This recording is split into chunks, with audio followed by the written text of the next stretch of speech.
Ya, pemirsa, senderan pura setinggi 10 meter dan panjang 20 meter ambruk menimpa 2 orang pekerja di Bantang Benua, Sukesada, Buleleng, Minggu pagi.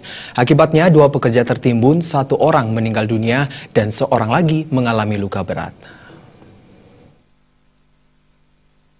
Hujan deras yang terus mengguyur sejak pukul 3 dini hari menyebabkan sebuah senderan pura di Bantang Benua, Sukesada ambruk.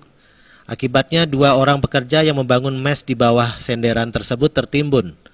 Pasangan suami istri Abdul Rahman 30 tahun dan Aini 25 tahun tertimbun material longsoran berupa material batu. Akibatnya sang istri yang tengah mengandung dengan usia kehamilan 6 bulan meninggal dunia setelah mendapatkan perawatan di RSUD Buleleng. Sementara Abdul Rahman sang suami mengalami patah tulang leher dan cedera berat di kepala akibat tertimbun runtuhan beton.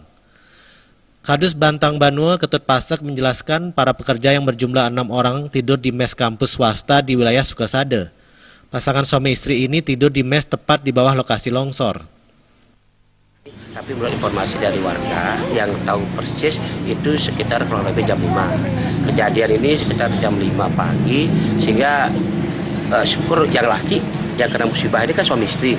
Yang laki dia itu bisa minta tolong itu.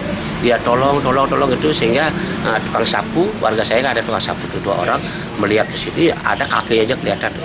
Kakinya kelihatan sambil beberapa warga yang ada di komplek. Ini udah padinya banyak orang ke sini yang membantu mengeluarkan si laki. Menurut keterangan kakak korban, sebelum peristiwa naas tersebut, korban sudah diperingatkan sesama pekerja bangunan agar meninggalkan mes dan berteduh di gedung kampus. Jam 5. Jam 5? Ya. Kronologisnya seperti apa? Ya cuma kedengaran ambruk gitu, saya langsung lari. Lari, ya lihat datang kok nggak ada yang ambruk. Terus saya mau kamar mandi, tiba-tiba kamar mandi sudah rata gitu. Sama rongsokan. Saya minta bantuan. Cuma orang 4 yang gali. Rencananya jenazah korban akan dibawa pulang ke Jember, Jawa Timur. Komang Yuda, Bali.